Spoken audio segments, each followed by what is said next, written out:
I think we'll get on with members' statements at this point. We're close enough to 2 p.m. Yes, I should have mentioned the time has expired for questions and comments in the last intervention. So I think we'll get started with that. Déclaration de député, statements by members. The honourable member for Calgary Skyview. Thank you, Mr. Speaker. There is a great concern about the economy, not only in my riding of Calgary Skyview, but right across the country. Just look at the bad news from Oshawa this morning. Mr. Speaker, I wonder who is next. My constituents, from business owners to electricians to cab drivers, voice the same fears for the future of Alberta. With no access to world markets for our oil and dropping oil prices, Alberta's economy is in dire straits, and we are losing a shocking $80 million a day in revenue. This money could be used to build hospitals, schools. It could be used to improve infrastructure and social programs, Mr. Speaker. Bill C-69 in its current form is a huge concern in Alberta. We understand the economy and the environment has to go hand in hand, but not at the risk of hindering the future developments of our natural resources. I would urge the government to address all the concerns raised by the industry regarding Bill C-69 and make the necessary amendments to the bill to ensure that it is both environmentally and economically friendly. Thank you, Mr. Speaker. Honourable Member for Calgary Centre. You may have noticed that the honourable member for Ottawa Centre is wearing a Calgary Stampeders jersey. Last Friday, we made a bet on whether Calgary or Ottawa would win this year's Grey Cup. Well, last night, the mighty Stampeders routed the Red Blacks to achieve their 8th Grey Cup victory. It was a match well fought on the frozen tundra of Edmonton's Commonwealth Stadium, but the Stamps pulled through. Not only this, the Stamps are making Calgarians proud on and off the field. They supported one of my favorite nonprofits, CUPS. Through integrated healthcare, education, and housing, CUPS assists Calgarians living with the adversity of poverty and traumatic events to become self-sufficient, a worthy cause supported by our Grey Cup champions. Here. The honourable member for Saskatoon University. Mr. Speaker, a couple of weeks ago, one of my constituents, the father of a young man who died in the Humboldt Broncos bus crash, asked to meet with me to discuss driver training for truckers and other safety-related issues. I would like to take this opportunity to reassure the families of the crash victims that members of this place, members of the provincial legislatures in Saskatchewan and Alberta, and various industry organizations are all working together to improve training and safety standards in a variety of ways. For example, Transport Canada announced that by September 1st, 2020, all newly built medium and large highway buses must have seatbelts. Other steps involving driver training and other safety measures need to be looked at to prevent a tragedy like the Humboldt Broncos crash from ever happening again. I thank all members of the South and other levels of government for their work on policies to increase safety on large buses, and I look forward to seeing what improved safety and training requirements are implemented to prevent another tragedy like the one that happened to the Humboldt Broncos from ever happening again. The honourable member for Quebec-Mactaquac.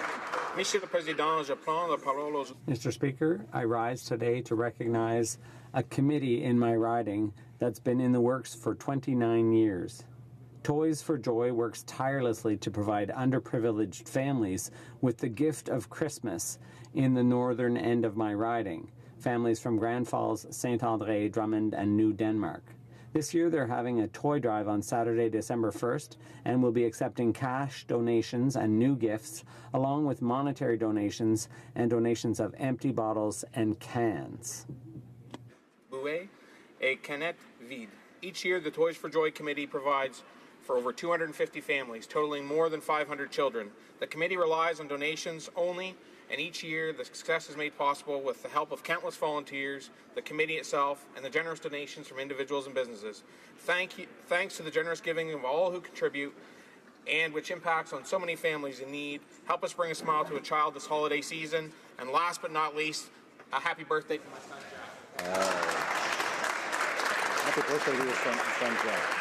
L'honorable député de Trois-Rivières. Honourable member for Trois-Rivières. Mr. Speaker, His life's possessions fit into a knapsack. He's a full-time volunteer. He lives on a few $1,000s a year, but his heart is so big and generous, all our cares melt away in the time it takes for just one of his performances as a humanitarian clown, a lesson in Happiness 101. He received an honorary diploma from the Trois-Rivières CEGEP on Saturday. He was recognized by youth at the first Mammoth Gala broadcast on Télé-Québec last year. He is loved by thousands of total strangers in some 40 different countries where he's brought his suitcase full of laughter.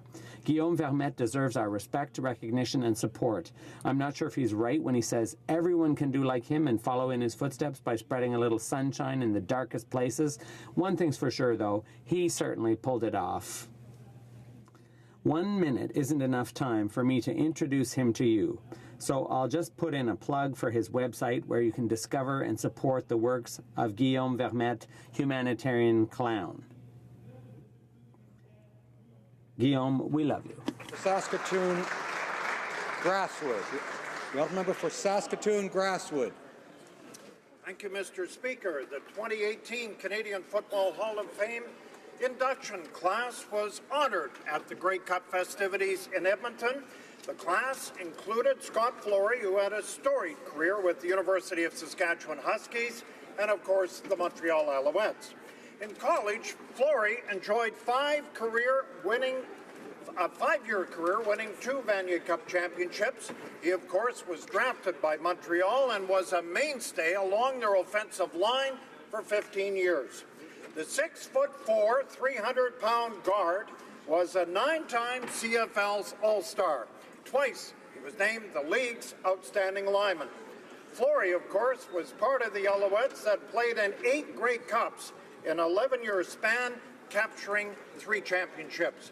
Flory, though, just finished his 2nd year as head coach of the University of Saskatchewan Huskies. He led the team to their first Canada West Football Championship under his guidance. Congratulations to Scott Flory on your well-deserved induction to the Football Hall of Fame. The honourable member for Oakville North Burlington. Thank you, Mr. Speaker. Oakville and Burlington have a rich lacrosse culture, one that is flourishing with tremendous homegrown talent. Oakville is home to the head office and practice facility of the 6-time National Lacrosse League champion Toronto Rock. The Oakville and Burlington minor lacrosse leagues are nurturing youth to play Canada's national summer sport, also known as the Creators' Game in Indigenous culture. I was extremely proud of the Oakville Titans, who not only won the Ontario Senior Men's B Championship, but went on to finish 4th in all of Canada. Lacrosse legends Dan and Paul Dawson grew up in our local lacrosse system, and this year Dan won another NLL championship with the Saskatchewan Rush. Toronto Maple Leafs hockey hero John Tavares was also an Oakville Lacrosse All-Star. As local boys and girls prepare for another season, they are the stars of the future in a game with a fanatically loyal fan base. Thank you, Mr. Speaker. L'honorable député de... The honourable member for Laurentides-Labelle. Mr. Speaker, last week, world champion alpine skier Eric Gay announced his retirement when his teammate Manuel Orsbaum-Paradis was injured at Lake Louise. After 20 years' involvement, he showed how you can become the skier with the most podiums in Canadian history while remaining a gentleman and an inspiration for an entire generation of young skiers. At an event on Mount Tremblant recognizing his most recent world championship, he spent hours doing autographs and photos with fans without ever saying no, losing his smile, or doing anything but being there for everyone else. And that is but one small example of who Eric is. Accomplished yet humble, competitive but selfless. Eric, all of your fellow inhabitants of Laurentides-Labelle and all Canadians, join me in saying congratulations on your career. Thanks for being the athlete you are. Welcome home, my friend, but I don't think we've heard the last from you. Thank you, Mr. Speaker. The honourable member for Hamilton East, Stony Creek. Mr. Speaker, November 25th marked the anniversary of the modern contemporary statehood of Bosnia and Herzegovina. In Hamilton, we have over 100 ethno-cultural groups and languages, making it one of our nation's most diverse cities. And among these are families who originated in Bosnia and Herzegovina. I had the pleasure of traveling through much of that country on 2 occasions, and Mr. Speaker, I have no hesitation in recommending it for those who seek something truly unique but absolutely welcoming in the way of a travel destination. The names of the cities may not be familiar, but I can assure you that places like Mostar, Zenica, Jajce, and of course the great and well-known capital Sarajevo will stay in your memory should you ever pay them a visit. Their history goes back centuries as a meeting place for different civilizations and cultures, which accounts in part for the amazing breadth of its art, music, literature, and of course, cuisine. Živeo Bosna-Herzegovina. The honourable member for Calgary Rocky Ridge. Mr. Speaker, the problem of unauthorized Canada Revenue Agency personnel accessing confidential files is, quote, on the rise, unquote, according to a CBC News report and the Privacy Commissioner. This comes a week before the sentencing hearing of a bike gang member who used his job at the CRA to illegally collect private information. And this is from the same government that can't seem to understand why Canadians are squeamish about being forced to hand over their bank statements to Statistics Canada. Under the current minister, the CRA has been called out for its call centre, for incorrect information, for picking on disabled Canadians, for targeting single parents, for giving breaks to offshore evaders, and now for breaching Canadians' privacy. The minister has been in charge for 3 years, and the agency's problems are getting worse despite a massive budget increase. It's time for her to act like a minister, take responsibility for her department, and deliver an agency focused on service. Honourable member for Sydney, Victoria. Thank you, Mr. Speaker. With the Christmas holiday season and the time for giving quickly approaching, I'd like to encourage everyone to give to their local food bank. Whether it be food, personal items, money, or by donating your time to hand out some meals, every donation makes a difference. In Sydney, Loaves and Fishes, where I visit every Christmas Eve, has a staple, been in the community since 1981 and serves more than 40,000 meals every single year. I had the pleasure of meeting with members of North Sydney Food Bank over the summer who do amazing work on the north side and even have a garden to grow and serve fresh vegetables. The CBC in Cape Breton will be kicking off the annual Light Up the Life fundraiser in support of Feed Nova Scotia on November 30th with a performance at the Highland Arts Theatre, and we'll have a live on-air program on December 3rd. So, Mr. Speaker, I encourage all Canadians to give back to the communities this holiday season by donating, volunteering at your local food bank to help those in need. The honourable member for Sudbury. Thank you, Mr. Speaker. November 15th was a sad day for Franco-Ontarians with the announcement that Doug Ford's Conservatives would be scrapping the French University and the French Language Services Commissioner. But once again, the community is mobilizing and defending itself. Mr. Speaker, when I was in high school in Kapuskasing, I went to Queen's Park to demand a French language college in the north, and we prevailed. When I was a law student at Ottawa U in 1997, I took part in the huge demonstration for the Montfort Hospital, which Mike Harris was threatening to shut down, and we prevailed. And next week, on December 1st, I'll be at another demonstration to defend my rights as a Francophone in this province, and we will prevail. To my Anglophone friends, first, thank you for your support. We are not seeking more than anybody else. We only want our official language to be treated as equal to the other official language in our bilingual country.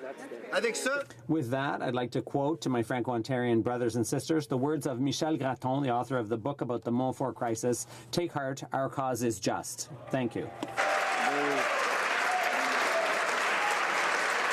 The honourable member for Selkirk, Interlake Eastman. Mr. Speaker, this past weekend, Canadians joined Ukrainians around the world and remembered the horrors of the Holodomor genocide. On orders from Joseph Stalin's brutal communist regime in 1932-33, millions of Ukrainians starved to death in the Holodomor. I was honored to gather alongside Canadians and Ukrainians and mourn the 85th commemoration of the Holodomor genocide. 2 Winnipeg school teachers, Luba Fedorku and Arissa Patrician, are making sure the whole country remembers this tragedy. By developing bookmarks on lighting candles of promise around the world, they created a call to action that the horrors of the past would never be repeated. But this very weekend, as we remember the victims of the Holodomor, the Kremlin violated international law again by attacking and seizing 3 Ukrainian naval ships. As we commemorate the Holodomor, let's not forget that Vladimir Putin continues to repeat history by violating Ukraine's territorial integrity, destroying Ukrainian lives, and threatening their very freedom. The honourable member for Coast Bay, Central Notre Dame. Mr. Speaker, today the Canadian Association of Fire Chiefs visit Parliament Hill. I want to thank all of the brave men and women who continue to risk their own health and safety to protect communities across this great country. Representing over 3,500 fire departments across Canada, their mission is to connect Canada's provincial, territorial, and allied associations, along with external stakeholders, to advance public and firefighter safety. Firefighters and fire chiefs are both members of our communities and crucial to our safety. I urge all members of this House to meet the association with representatives from home here in Ottawa to learn more about the important work they are undertaking to improve mental health support for firefighters, align building codes with response times, and continue to lead the way in fire safety and innovation. On behalf of all members, we welcome fire chiefs from across the country to Parliament Hill and thank them again for their service. Thank you.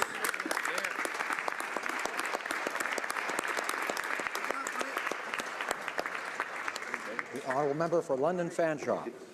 Mr. Speaker, the White Ribbon Campaign, of which Jack Layton was a founding member, began in 1991 and is recognized in November every year. A global movement dedicated to ending male violence against women and girls, it works alongside organizations such as Positive Voice and Inova in my community of London, Ontario. Today, women face gender-based violence, military sexual trauma, the forced sterilization of Indigenous and vulnerable women, the lack of shelter space funding, affordable housing, and childcare. I would like to acknowledge the work of progressive men and boys in support of these causes, men who wear the white ribbon because women matter, their safety matters, and we must end violence against women and girls.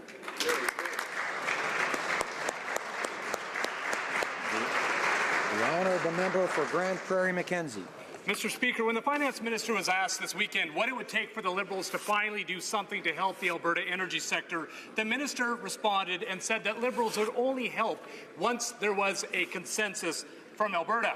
Well, Mr. Speaker, there is a consensus. There is a consensus that opposes the Prime Minister's plan to phase out the oil sands. There is a consensus that opposes the Liberals' unilateral decision to impose a northern tanker ban. There's a consensus that export pipelines to new markets must be built, and that the Liberals are wrong to kill the Northern Gateway, the West to East, and the Trans Mountain pipelines. There is a consensus from leaders of all political stripes who are opposed to the Liberals' No New Pipeline Law, Bill C-69, that will ensure that no new pipeline will be built in Canada. There is a consensus, Mr. Speaker. The minister is just not listening. The honourable member for Winnipeg South. Mr. Speaker, November 25th is the International Day for the Elimination of Violence Against Women, as well as the beginning of the 16 days of activism against gender-based violence.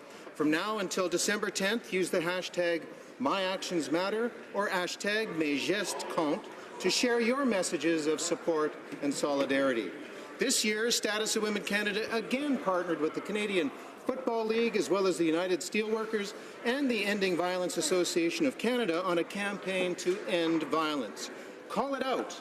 The campaign challenging us all to be more than a bystander to end gender-based violence was featured during this year's CFL playoffs and the 106th Grey Cup.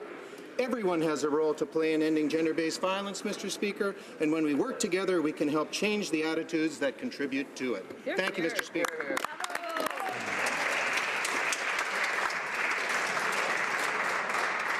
Oral questions, questions orales. The honourable member for Durham. Mr. Speaker, the news of a pending GM closure is a very sad day for Oshawa, for Durham, and for all of Ontario. The men and women who work at GM Oshawa are some of the hardest working and best trained workers in the industry globally. We believe there's a future for manufacturing in Canada if we all work together and fight for it. What is the Prime Minister's plan to fight for these jobs in Oshawa? Honourable Prime Minister. Mr. Speaker, we are disappointed by GM's decision regarding their plant in Oshawa as part of their global restructuring. Our thoughts are with those whose jobs will be affected and their families. We understand today's news will have a significant impact on the whole community, as well as a network of suppliers who support all the plants impacted by GM's announcement. Our government will always stand with our auto workers and do everything we can to support them in these difficult times. Order. Order. The honourable member for Calgary Signal Hill has already commented quite a few times during only one question. I'd ask him to remember the rule against interrupting. We may not like what we hear here, but we have to listen regardless. That's required. The honourable member for Durham.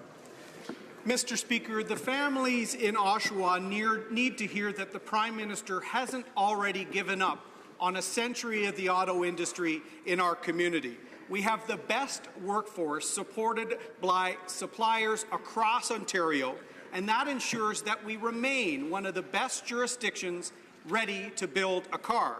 We can't abandon this competitive advantage. We need to work on trade and regulatory barriers. Will the Prime Minister work with us on a plan to save these jobs in Oshawa? The Honourable Prime Minister.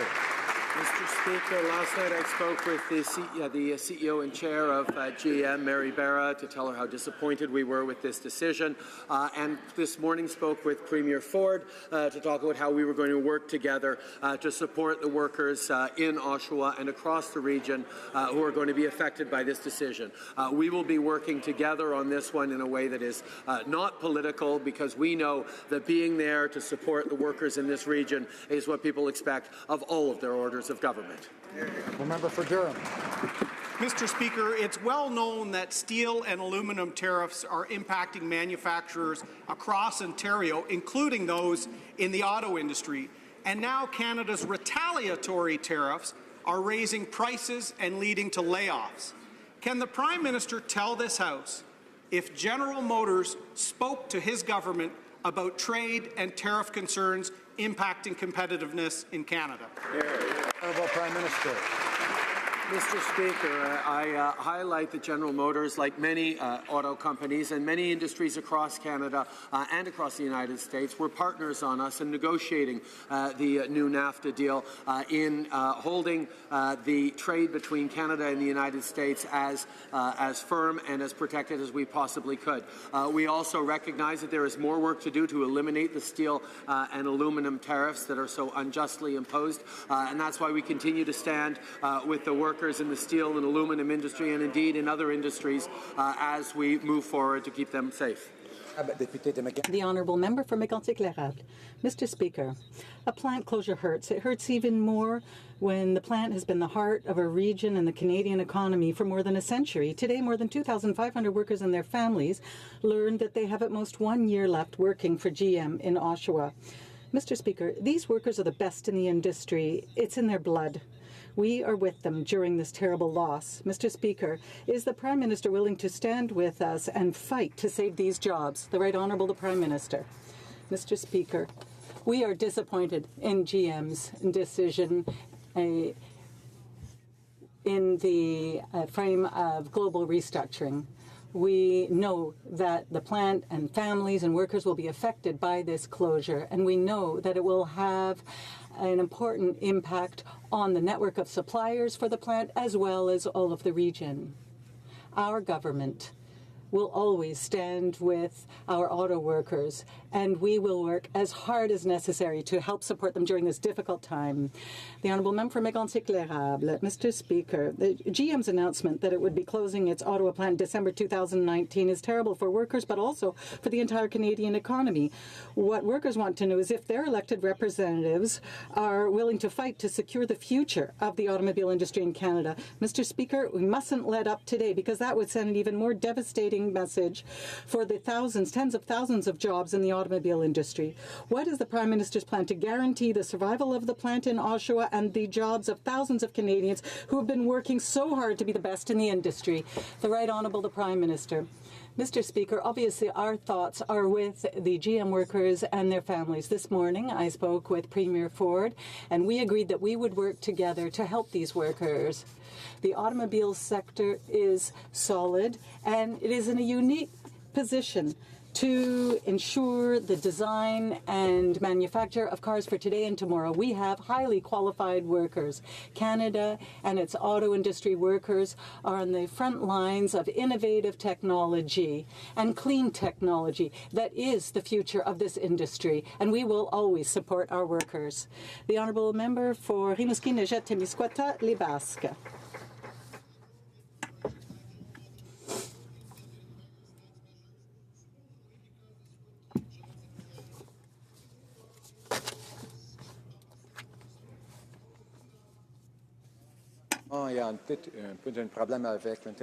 Order. Apparently there is a problem with the interpretation. Can you now hear it? Yes. I apologize. The Honourable Member can start again. Thank you, Mr. Speaker. Last week, Liberals gave corporations like General Motors $14 billion in various tax measures, supposedly because this would contribute to keep jobs in Canada. But today, while GM shareholders got a bump of 7%, more than 2,500 Canadian workers will lose their job and their livelihood. We can't afford billions in tax giveaways to these large companies when those same companies are pulling up stakes and leaving people out of work. The Prime Minister has expressed his disappointment, but what concrete actions is he planning to take for these workers and their families? Honourable Prime Minister. Mr. Speaker, obviously our hearts go out to the workers in the region affected, and we're going to be working with the Government of Ontario to ensure that we're supporting those workers.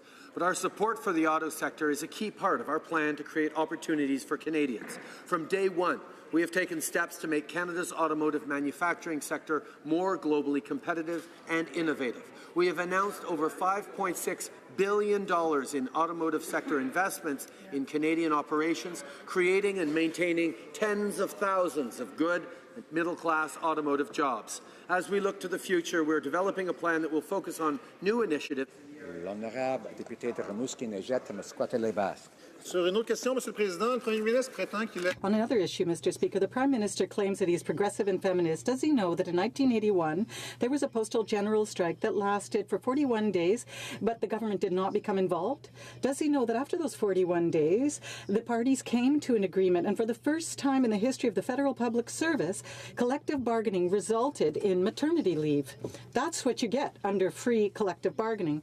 Does the Prime Minister truly think today in this House that the union could have made those historic gains if the government at the time had used a special bill like the one he has used and shoved down the throats of the employees on Friday? Mr. Speaker, on this side of the House, we truly believe in free and fair collective bargaining, and we think that the best agreements are reached at the bargaining table. For approximately a year, we have been doing all we can to convince the two parties to negotiate an agreement. We have reappointed the special arbitrator so that he can work for the next few days, and we encourage both parties to reach an agreement. Voting for that bill was not something that was taken lightly. The Honourable Member for Jonquière. Mr. Speaker, in 2011, when the Conservatives forced Canada Post employees to return to work, the Liberals were outraged. Now, they're the ones imposing a special legislation. We know that postal workers are dealing with pay inequity, injury, stress, and unpaid overtime. How can the Liberals, in all good conscience, tell themselves that they are the friends of workers while bringing in a bill to force Canada Post employees to go back to work under those same conditions? The Right Honourable the Prime Minister. Mr. Speaker, for 3 years, we have been working with unions to transform the relation between government and unions. It was broken by the previous Conservative government. We have always encouraged discussions at the bargaining table. We have always worked respectfully with unions. And obviously, there comes a time when we have to make difficult decisions. It was not an easy decision to take to go forward with this bill, but it was necessary for the Canadian economy, to protect the Canadian economy, and to move forward as a country. London Fanshawe. Mr. Speaker, Bill C-89 will force postal workers back into the toxic workplace they've been working to improve for over a year. Increased risks of workplace injury, forced overtime, stress and mental health issues, pay inequity. These are the real crises people are facing that need to be addressed. Ignoring them comes at a human and financial cost to the workers. Why are the Liberals so determined to force the workers back, knowing that they will be injured on the job? How can they not be ashamed of this? Honourable Prime Minister. Mr. Speaker, we have faith in the collective bargaining process and believe that the best deals are reached at the table. For nearly a year, we've been supporting and encouraging both sides to reach a negotiated agreement. We provided conciliation officers, appointed mediators, and offered voluntary arbitration. We continue to encourage both sides to reach a deal. Legislation is a step we did not take lightly. Honourable Member for Haliburton, Kawartha Lakes, Brock. Mr. Speaker, like thousands of General Motors employees and pensioners, we stand stunned at the news of the plant closure in Oshawa. This decision will wipe out $1 billion in GDP and will ripple throughout the supply chain, putting tens of thousands of jobs at risk. For a century, GM workers have contributed to the economy of Southern Ontario and have bettered their community as coaches, volunteer firefighters, and neighbourhood volunteers. We are not ready to give up. Speaker, what is the Prime Minister's plan to protect the future of the auto industry in Canada? Minister of Innovation. Mr. Speaker, I want to take this opportunity to echo that I share the sentiments raised by the member opposite. This is absolutely devastating news for Oshawa and the surrounding region. This has a significant impact on the workers and their families as well, and we as a government recognize that. I started my career in an automotive company as well, and I understand how important these jobs are to the local community as well. We've taken every step possible in the short term to reach out with the unions, to speak with Jerry Diaz, to reach out and speak with the province. The Prime Minister has spoken with the Premier, and we'll continue to work with others to make sure we continue to defend auto workers in the auto sector. Honourable Member for Niagara West. Mr. Speaker, it's a difficult time in Oshawa today. Our thoughts are with the GM workers and their families. Oshawa is devastated. The Prime Minister needs to put a plan in place immediately. Full effort should be made to support Canadian workers and their families at this very difficult time. When will the Prime Minister release a plan for the auto workers in Oshawa? Right, the Honourable Minister of Innovation. Mr. Speaker, obviously this is a very difficult time for the workers and for their families as well. This is very difficult for the local community. I spoke with the mayor, local mayor, Mayor Henry as well, to talk about what this means to the community and to say very clearly we're there to support the community, to support the workers, and to support the automotive sector. This has been a priority for our government since we formed government. Since 2015, we've seen $5.6 billion worth of investments in the automotive sector, and we'll continue to work with the community in Oshawa and the surrounding regions to make sure they have a path forward. Honourable Member for Central Okanagan, Similkameen, Nicola. Mr. Speaker, it isn't just the GM plant in Oshawa that's closed under this Prime Minister's watch. General Electric in Peterborough closed, 358 jobs gone. Campbell's Soups in Toronto closed, 380 jobs gone. Procter & Gamble in Brockville closed, 500 jobs gone. Does the Prime Minister recognize that there is a crisis and we need a plan to stop more job losses? The Honourable Minister of Innovation. Mr. Speaker, again, we understand how difficult this is for the workers, not only in Oshawa, but the suppliers that are impacted in so many other communities within the surrounding region as well. That is why in the fall economic update by the Minister of Finance, we put forward measures to clearly demonstrate a plan to build on our previous budget submissions around innovation and skills, where we're making sure that we bring in more investments through changes through our tax code and tax policy. These are measures that really help the Canadian economy. We've seen tremendous growth in the economy, 3% in GDP, and 500,000 jobs have been created, but we have more to do, Mr. Speaker, and we endeavour to do more. Honourable Member for Central Okanagan, Similkameen, Nicola. Mr. Speaker, Grenville Castings in Perth closed, 380 jobs gone. At Dixie Cup plant in Brampton closed, 133 jobs gone. Oreo cookie plant in Montreal closed, 454 jobs gone. A carpet manufacturing plant in Waterloo closed, 256 jobs gone. Mr. Speaker, this is a crisis. Where is our Prime Minister's plan to stop more of these job losses? The Honourable Minister of Innovation. We have a record low unemployment rate, the lowest in the last 40 years. We've seen tremendous job growth overall take place in the economy. Clearly, there are regions and communities that are going through difficult challenges. Today, GM announced significant job losses in Oshawa. We understand how difficult this is for the workers and for their families. That is why we reached out to the local leadership there in the unions. That is why we reached out to the local mayor. We're also engaged the province as well. We'll continue to work with the community and make sure we help them going forward to make sure that we continue to defend auto workers in the auto sector. The member for Carleton. When I asked the government why it was exempting large industrial corporations from its carbon tax, the reason it gave was that if the tax applied, many of those companies would leave and the jobs would go with them. And they were right about that. But now we have crises of layoffs in the energy and now auto sector.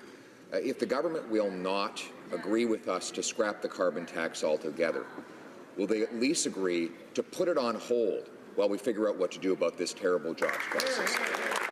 Honourable Minister of Innovation.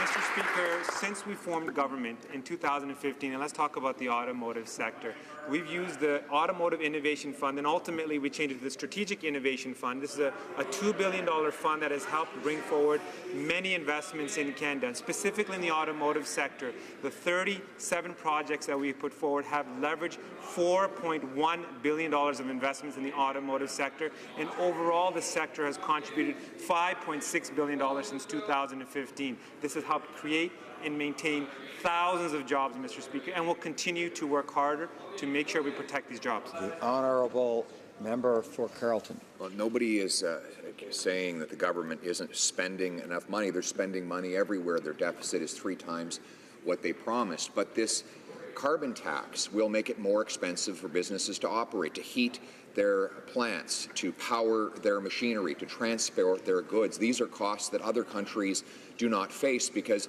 they don't have a carbon tax. The government admits that carbon taxes drive jobs out of the country. So with that admission, why don't they agree to put this tax on hold until we can figure out what to do about this crisis? Honourable Minister of Innovation. Mr. Speaker, let's talk about some investments in jobs with regards to the Strategic Innovation Fund. This is the fund that we also announced additional funding for in the fall economic update. This is a $2 billion fund. Advantech Wireless, 95 jobs. Blue Solutions, 246 jobs. CAE, 4,300 jobs. Encore, 4,000 jobs. General Fusion, 170 jobs. Linamar, 9,500 jobs. Mr. Speaker, these are clear examples of the government being a meaningful partner to help create conditions for more jobs in the Canadian economy. Honourable Député de Jonquière. The Honourable Member for Jonquière. The GM plant closure in Oshawa is devastating news for the working men and women of the plant. For every direct job, there are approximately 7 indirect jobs that are essential to the local economy. More than 5,000 Canadian families could be affected by these layoffs.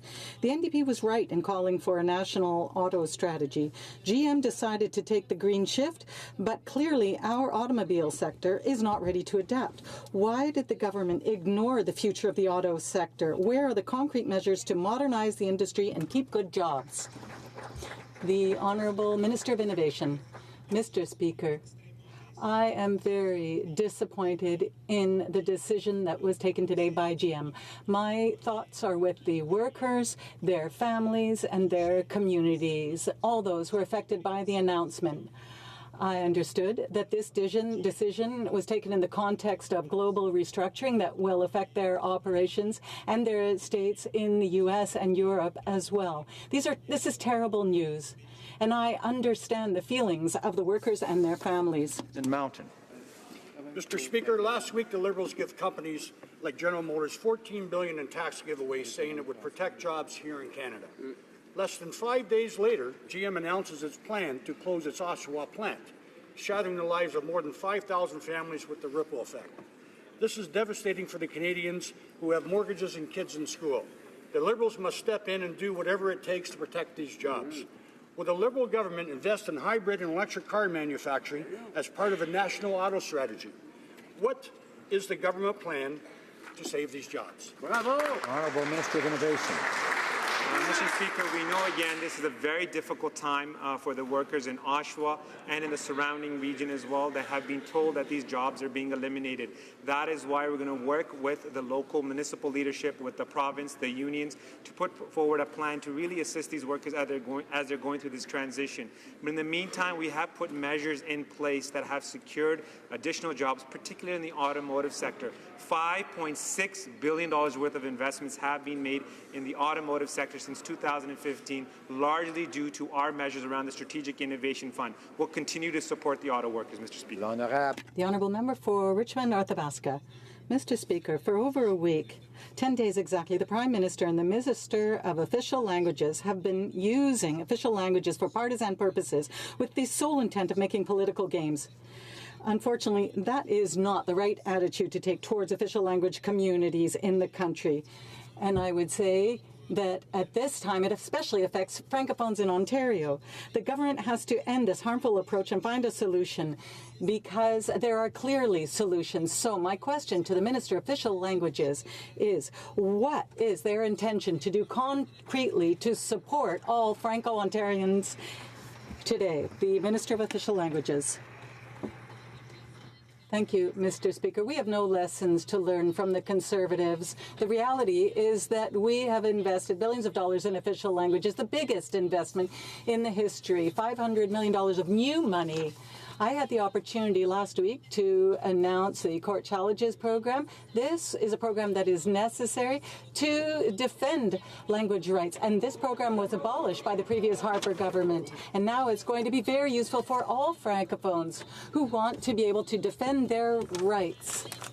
And defend their rights, especially because of the injustices committed in Ontario. The Honourable Member for Richmond, Athabasca. Mr. Speaker, it truly is incredible to see how the Minister plays petty political games. This program was stopped in March 2017. It took 20 months for the minister to reactivate it. For 2 months, the infrastructure bank has existed, and you still can't get services in French from them. So she should stop trying to teach lessons to everyone else. Our question is simple. Franco-Ontarians are waiting for concrete actions, not just words. So what does she plan on doing concretely to support them? The Minister of Official Languages. Mr. Speaker, I would like to paint a more accurate picture. Why do you think Francophones have been waiting for action? Well, the injustices were created by the Ford government, and the leader of the official opposition was about the only one who didn't condemn what happened in Ontario. So the reality is that there is a common front amongst Franco-Ontarians, Acadians, Quebecers, and Canadians as a whole that want the Leader of the Opposition to recognize at least one thing, and that is that an injustice has been done to Franco-Ontarians. The Honourable Member for Beauport-Limoilou. Mr. Speaker, the Minister should stop misleading this House. The Prime Minister confirmed earlier that he spoke with the Premier of Ontario with respect to a very important issue, that is the GM workers. So, after having played partisan games on the backs of Franco-Ontarians, did he at least raise that issue over the telephone with the Premier of Ontario? The Right Honourable the Prime Minister. Yes, Mr. Speaker, I did. I made it very clear that I support Francophone minority communities throughout the country, and I will continue to actively stand up for them. Contrary to the Leader of the Opposition, I'll continue to support Francophone communities throughout the country.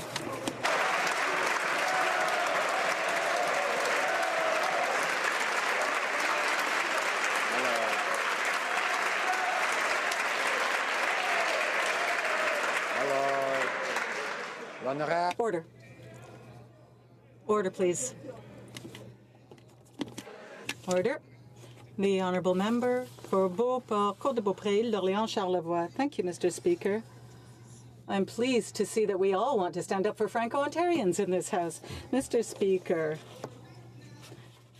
we have to stop playing partisan games in this House now on the backs of Franco-Ontarians. The Leader of the Official Opposition, Mr. Speaker, the Leader of the Opposition, official opposition, this morning sent a letter to the Prime Minister to hold an urgent meeting to speak about this file.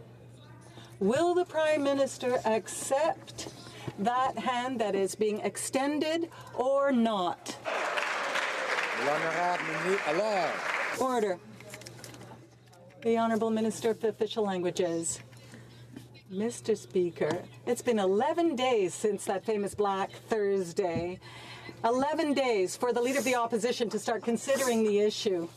Now, what I want to tell you, And what I want to tell all Francophones throughout the country, whether they be Franco-Ontarians or whether they be Quebecers or Francophones in Saskatchewan or Acadians, any of those official language minority communities, I want to tell them that they can count on our government. We are here to stand up for their rights. The Honourable Member for Saint-Hyacinthe-Bagot. Mr. Speaker, with last week's economic update, we can clearly see what this government's priorities are. They've been giving tax credits to major corporations. Well, every year there are Canadians who are having a hard time paying for their medication.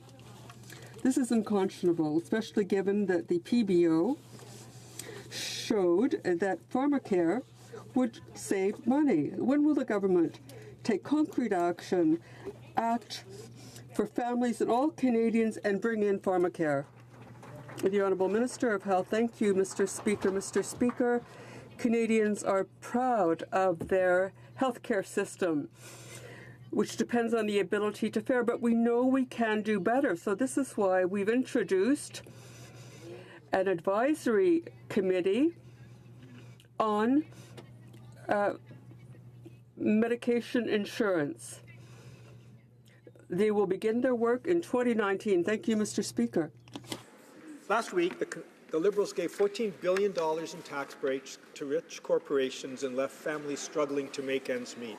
Now Canadians and Canadian businesses are continuing to spend billions on medication for themselves or their employees.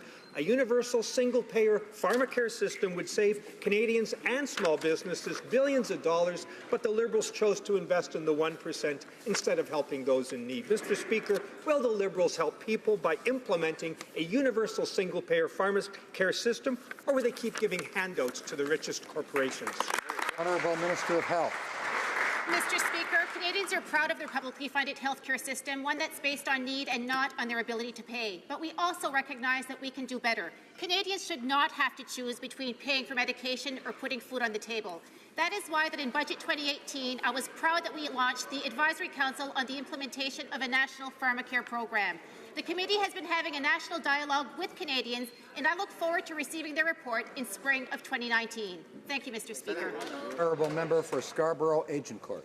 Mr. Speaker, I am proud to be part of a government that recognizes the many contributions that seniors have made to this country. Seniors have worked their entire life and have added so much to our communities and economy and should be able to retire with security and dignity. Could the Minister of Seniors please update this House on the steps that our government is taking to tackle the important issue of pension security? Minister of Seniors. Mr. Speaker, I'd like to thank the honourable colleague from Scarborough Agincourt for her question. Pension security is important to our government, and that's why I'm very pleased last week to have announced with the Minister of Innovation that we have taken the next step on consultations and have opened up our consultations nationally. Mr. Speaker, our government wants a balanced and evidence-based solution to this problem. We don't want a Band-Aid solution that has unintended consequences on our pensioners, and that's why these consultations are so important. I encourage all those who wish to offer input to do so, and Mr. Speaker, we know this is a decades-old problem, and we're going to get this right. Honourable Member for Aurora, Oak Ridges, Richmond Hill. Thank you, Mr. Speaker. Documents submitted in the Admiral Norman case are revealing discrepancies of deep concern. In October, the President of the Treasury Board stood in this House and claimed he was just doing his job when he politically interfered in the supply ship contract. But in 2016 interview with the RCMP, the minister said, quote, this wasn't his role. Which is it, Mr. Speaker? Is the President of the Treasury Board misleading the RCMP or Canadians? Minister of Public Safety. Mr. Speaker, as we have explained in this House many times in the past, this is a matter that is presently before the courts. The courts are adjudicating on all of the facts. They will determine those facts according to law and make a decision in due course. And that's where the case is tried, Mr. Speaker, in court, not in the House of Commons. Député de Charlesbourg, Haute-Saint-Charles. The Honourable Member for Charlesbourg, Haute-Saint-Charles. Mr. Speaker, the fact is there are things that have been made public. Documents tell us that the President of Treasury Board had in his possession a letter from Irving Shipyards that neither the Minister of National Defence nor Public Works had. But the Minister is saying it's not his problem, then he's saying he's going to deal with it. So who's mistaken, the House or the RCMP? Mr. Speaker, the facts of the case will be determined by the judge in the trial. That's where our system works, Mr. Speaker. Well, member for Calgary Midnapore. Mr. Speaker, the Liberal member of Parliament for Brampton East resigned last week, citing personal reasons, but over the weekend, the PMO's official story has changed several times. And every time it has changed, the details have become more concerning. It was finally revealed that the RCMP is investigating. Can the Prime Minister confirm that his office has waived privilege and is assisting the RCMP in their investigation? Honourable Government House Leader. Mr. Speaker, as was mentioned last week, the member told us that he's undergoing certain challenges and that he is receiving treatment from a health professional. We hope he receives the support that he needs. Thank you, Mr. Speaker. Honourable member for Thornhill. Mr. Speaker, Vice Admiral Norman's defence team say court documents ordered released Friday reveal contradictions between statements made by the President of the Treasury Board and other witnesses, including fellow ministers. And Admiral Norman's lawyer points to the RCMP witness list, arguing it indicates the investigation has been politicized. We also know the RCMP has been investigating the source of gambling funds spent by the member for Brampton East, who resigned Thursday. Mr. Speaker, can the Prime Minister tell us just how many other Liberals are being investigated by the RCMP? The Honourable Minister of Public Safety. Mr. Speaker, with respect to the Norman case, the honourable gentleman makes certain allegations. There are, of course, procedures in our country for handling such allegations. It's called the court system. Charges have been laid. The defence has the opportunity to make a full response. All the facts will be reviewed and exposed in court, Mr. Speaker, and in due course the court will take a decision. That's how our justice system works. Député de Drummond. The Honourable Member for Drummond. Mr. Speaker, federal and provincial official language ministers have been blaming each other all last week with respect to protecting French in Ontario. But both are responsible. Francophones need more than ministers who are not shouldering their responsibilities. The federal department and the Prime Minister must protect Francophones in Ontario and all over the country. Will the Prime Minister have an emergency meeting with the Premier of Ontario in order that there can be a Francophone university in Ontario? The Honourable Minister. Mr. Speaker, we will always work with provinces and others in order to protect Francophones countrywide. We want a collaborative approach, but the reality of what's happening in Ontario means that we had to decry an injustice. Did it? The NDP did it, the Bloc did it, the Independents did it, one party didn't. Because months, worrisome allegations were being raised about the conduct of the Liberal MP from Brampton East.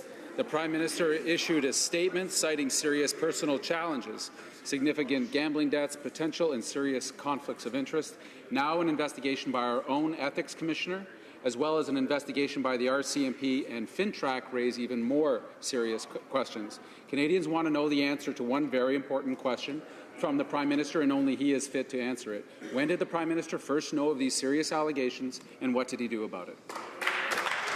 The Honourable Government House Leader. Mr. Speaker, as has clearly been stated, it was last week that the member told us that he is undergoing certain challenges and that he is receiving the treatment from a health professional. We really do hope that he receives the support and assistance that he needs. Thank you, Mr. Speaker. Honourable Member for Edmonton Manning. Speaker, this weekend we learned that the Liberals spent $500,000 to develop a marketing brand for the federal government's rural poverty reduction initiative. I'm not just making this up. $500,000 would do a long way to help save lives and protect the vulnerable in the developing world. Instead, the Liberals thought a marketing plan was a better way to spend this money. The Liberals should be ashamed of themselves. How can the Minister justify this outrageous cost? The Honourable Parliamentary Secretary to the Minister of International Development. Mr. Speaker, our government takes the use of taxpayers' money very seriously. The Minister spoke directly to the Managing Director of FinDev Canada this morning to express this concern. As a brand new institution, Mr. Speaker, some startup costs are expected, but the amount spent in this case is clearly excessive. The rules and standards also apply to Crown corporations like FinDev Canada, and we're counting on the Crown Corporation's leaders to ensure responsible management of public funds. Thank you, Mr. Speaker. The Honourable Member for Portneuf-Jacques-Cartier. It just goes on and on, Mr. Speaker. The Liberal government has been spending hand over fist. We learned this morning that a federal agency created to deal with poverty is spending $500,000 for a name, a logo, and a trademark. What would the government say to the poor who have not been able to afford breakfast this morning? When will this government honour its commitments instead of spending all that money on its image?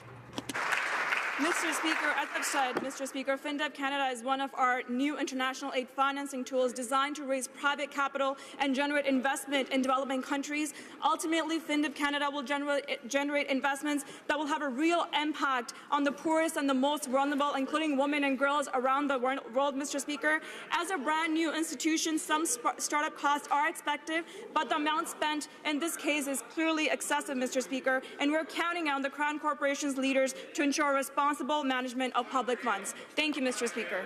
Honourable Member for Selkirk, Interlake, Eastman. Order. Mr. Speaker, this weekend, Russia violated international law again by attacking and seizing 3 Ukrainian ships.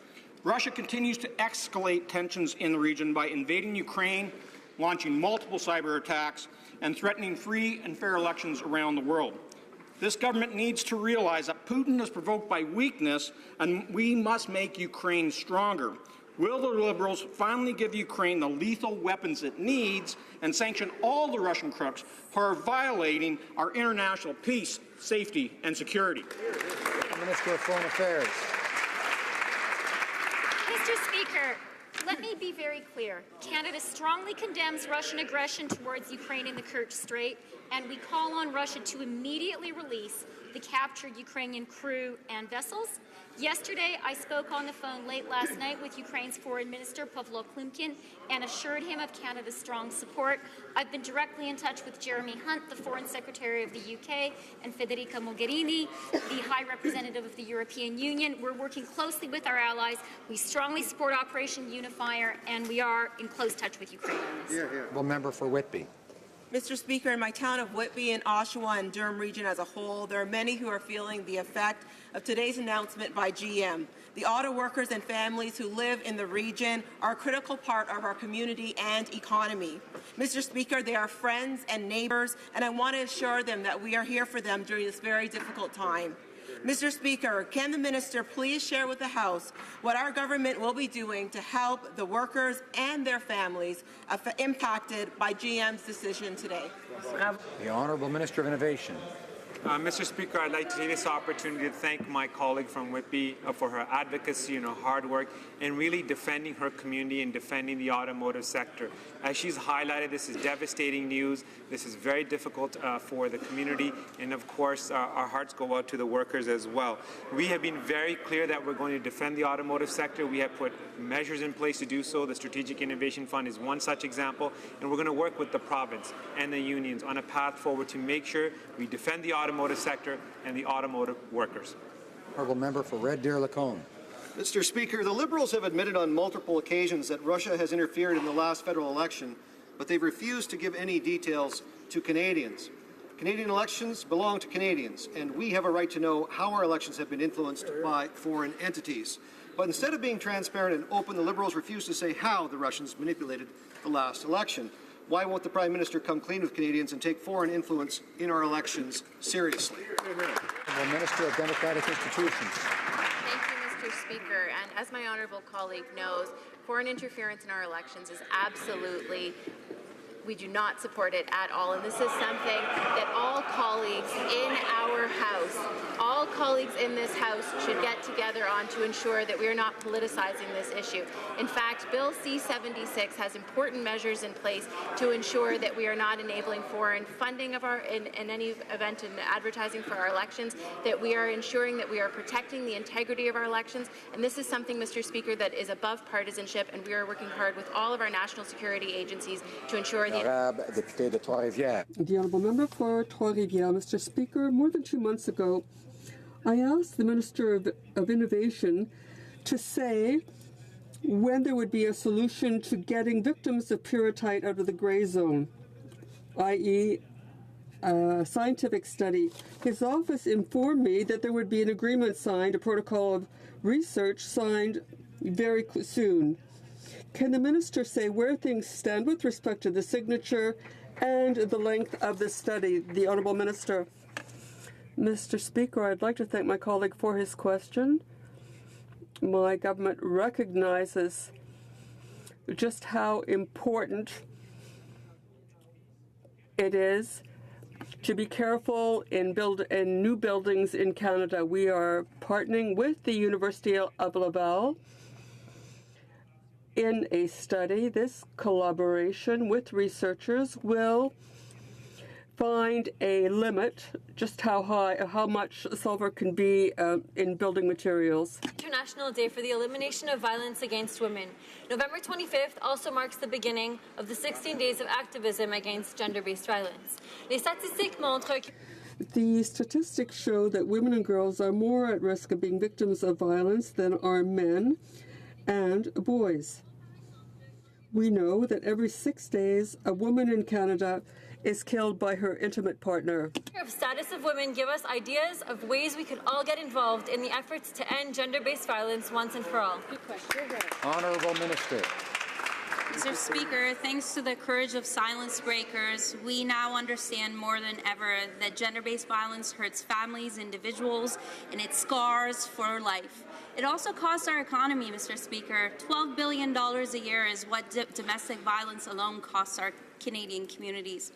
Our government's introduced over $200 million in investments to address and prevent gender-based violence.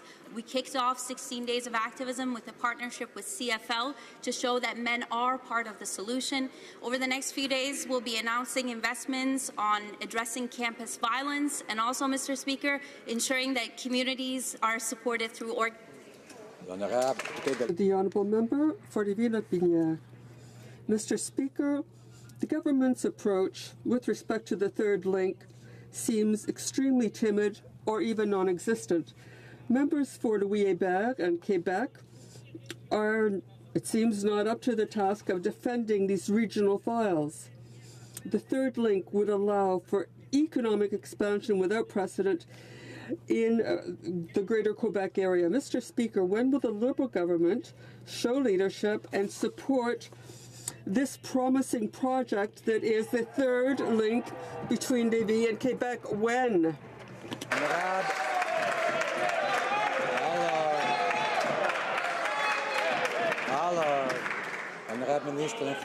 The Honourable Minister for Infrastructure.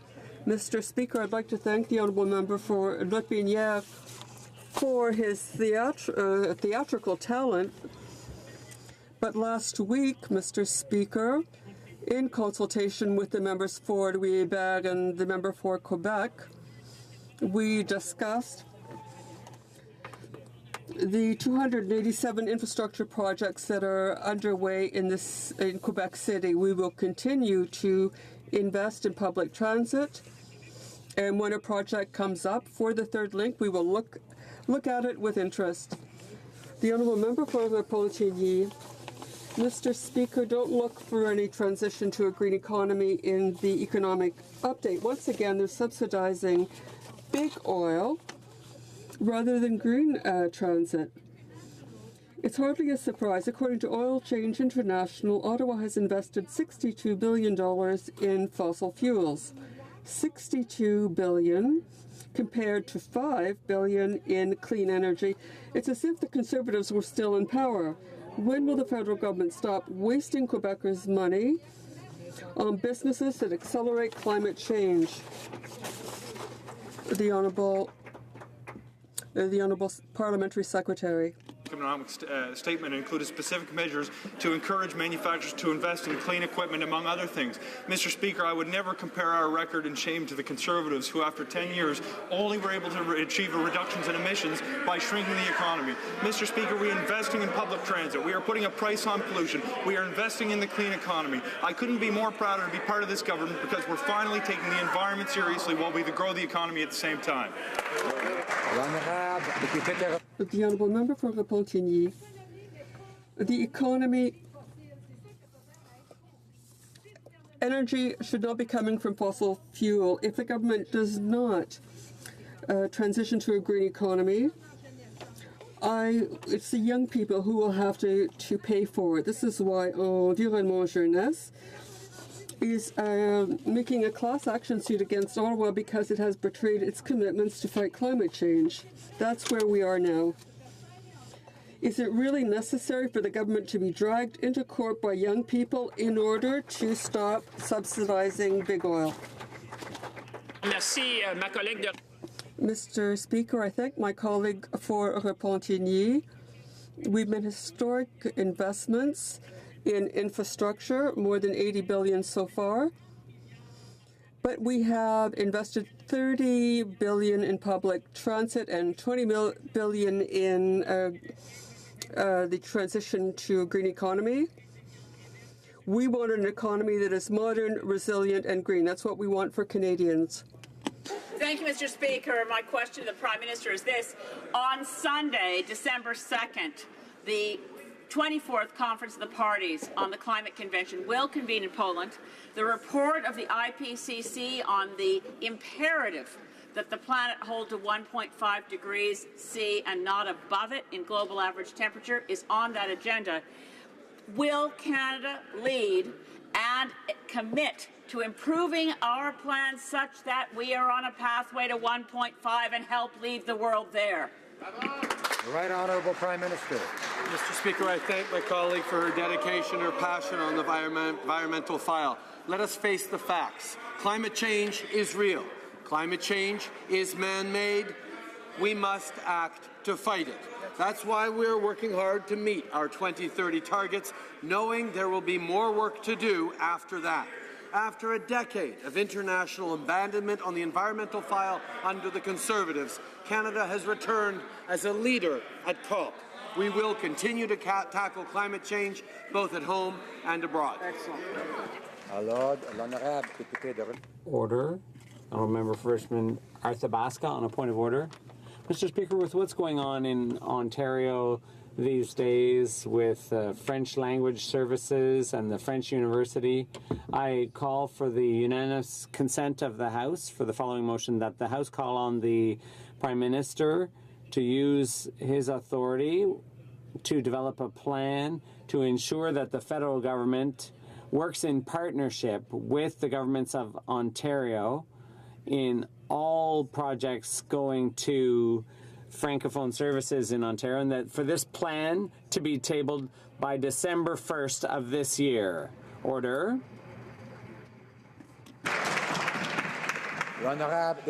Does the Honourable Member have the unanimous consent of the House for this motion?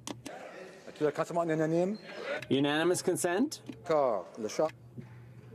Okay.